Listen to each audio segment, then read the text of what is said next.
ორიოდე სიტყვა მინდა თქვა ეგრეთ წოდებულ ჰელოვინის სატანურ დღესასწაულთან დაკავშირებით.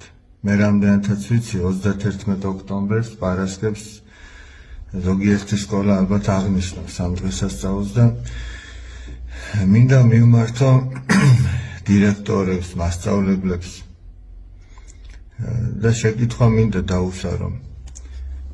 ესე იგი, რას მოგვიტანს ეს სატანური დღესასწაული, რას მოუტანს ბავშვებს, რატომ დაარბეინებთ პირსისხლიანი ნიღბებით ამ ბავშვებს, რას ზეიმობთ? თუ აღნიშნეთ მაგალითად ქეთევან-წამებულის მართლაც გმირული აღსასრულიდან 400 წლის თავი. თუ აღნიშნეთ დიდგოის ბრძოლიდან 900 წლის თავი. თუ იციან ბავშვებმა ეს მოვლენები რას ნიშნავს, თუ იყო ეს საზეიმო დღეები თქვენი სკოლებისთვის, თუ იციან რას ნიშნავს ქრისტეს შობა, ქრისტეს აღდგომა, ქრისტეს კვართის ცელ ჩვენს სამშობლოში. აი ეს უნდა იცოდნენ ბავშვები.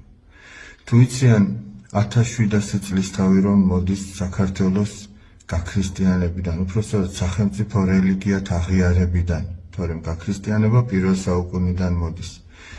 და თუ თქვენ სკოლაში ეს არ იციან ბავშვებმა, მაშინ უნდა დავფიქრდეთ, რისთვის დაგადგინათ უფალმა მაგ თანამდებობაზე, სადაც ხართ. საით მიგყავთ ბავშვები, რომ ღმერთი გააცნოთ თუ ეშმაკი. ძვირფასო მშობლებო, მე გირჩევთ, რომ თუ რომელიმე სკოლა მაინც აღნიშნავს ამ დღესასწაულს, სულ გაუშვებთ იმ დღეს თქვენ შვილებს სკოლაში. ნუ შეაჩვევთ იმას, რომ უღმერთო დღესასწაულებში მონაწილეობა მიიღონ, ეს უშედეგოდ არ ჩაივლის.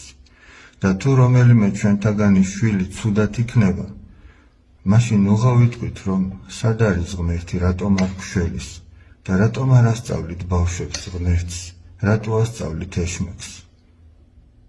ჩვენ გვინდა რომ საეშმაკო დღესასწაულებში მივიღოთ მონაწილეობა და მერე ვამბობთ ღმერთი სად არის, რატო არ შველის ჩვენ შვილებს. ასწავლეთ ღმერთი ღვთისმოსაობა, მაგალითით, სიტყვით და იქნება ბედნიერი ჩვენი შვილი. ნუ ასწავლით იმას, რაც ქართველისთვის და მართლმადიდებელისთვის არ არის შესაფერისი. ეს უღირსება იქნება ჩვენთვის.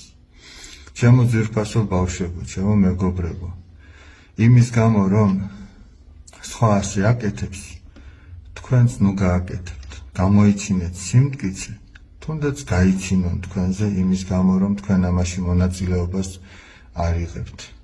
მიუხედავად ყველაფრის,